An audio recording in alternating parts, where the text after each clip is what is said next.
se décliner tout à l'heure. Je voudrais commencer par vous dire que la relation entre les entreprises marocaines et françaises, entre les patronats marocains et français, la CGEM, le MEDEF, cette relation s'est toujours poursuivie. Et donc on est très content qu'elle soit traduite maintenant par les accords passés entre Sa Majesté le Roi et le président de la République française, parce que ça va donner un coup d'accélérateur. Et comme l'a dit Emmanuel Macron à l'instant, on a 25 ans de travaux et de prospérité devant nous. On va s'appliquer à ce que ça accélère.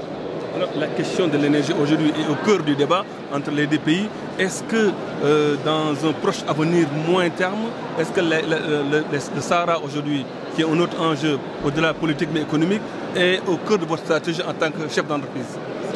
Je crois que les choses ont été clarifiées au plus haut niveau officiel s'agissant du Sahara. Et d'ores et déjà, il y a des projets de collaboration qui sont à l'étude sur l'énergie, sur les infrastructures, sur le transport. Eh bien, on s'en réjouit. Alors, quelle analyse, quelle lecture sur la perspective en fait voilà. La perspective aujourd'hui, donc comme on a pu voir, il y a eu des conventions hier, il y a des conventions aujourd'hui un peu plus opérationnelles pour le coup aujourd'hui. Donc les perspectives, ça va concerner surtout le sujet énergétique, on va voir le sujet comme on l'a vu agro. Ça fait plaisir de voir des perspectives aussi d'entreprises françaises qui viennent s'implanter au Maroc, mais de Marocaines qui s'implantent en France. Maintenant, les perspectives, il y a eu un discours qui a été fait ce matin au niveau du Parlement par le président de la République. Donc maintenant, on va voir comment ça va se concrétiser. Nous, de notre côté, sur le volet économique, la Chambre sera toujours présente dans le Sud et on espère bientôt pouvoir contribuer encore plus et encore plus fort avec toutes ces conventions qui ont pu être signées. Justement, il y a beaucoup de conventions qui ont été signées depuis hier. Aujourd'hui, alors, sur quoi devraient se jouer en fait ces conventions pour arriver dans le moyen terme en fait à des résultats beaucoup plus probants que les années passées? Je pense qu'il va y avoir un volet, les termes qui ont été repris par la ministre Nadia Fta, c'est la co-compétition, donc c'est vraiment travailler ensemble et aller s'implanter ensemble. Il y a aussi quelque chose de très intéressant qui a été dit par le MEDEF et la CGEM, c'est aller travailler ensemble dans les pays d'Afrique subsaharienne. Donc comment ça va passer par une opérationnalisation.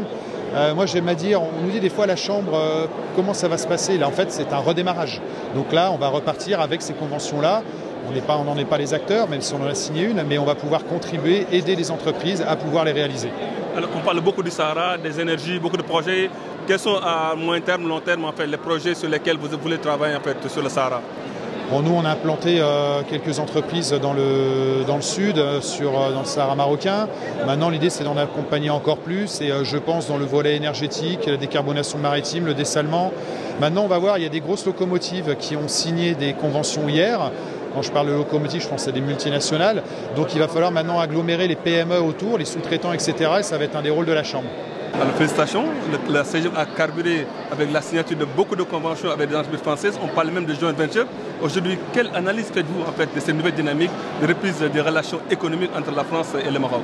Alors, la relation entre la France et le Maroc est forte, elle est résiliente, elle est historique. Maintenant, nous voulons une relation renouvelée, une relation qui prend en considération les énergies renouvelables, je veux dire tout ce qui est énergie renouvelable, qui prend en considération le Maroc, qui grâce à la vision de Sa Majesté a fait un bond extraordinaire. Le Maroc d'aujourd'hui, ce n'est pas le Maroc d'il y a 20 ans.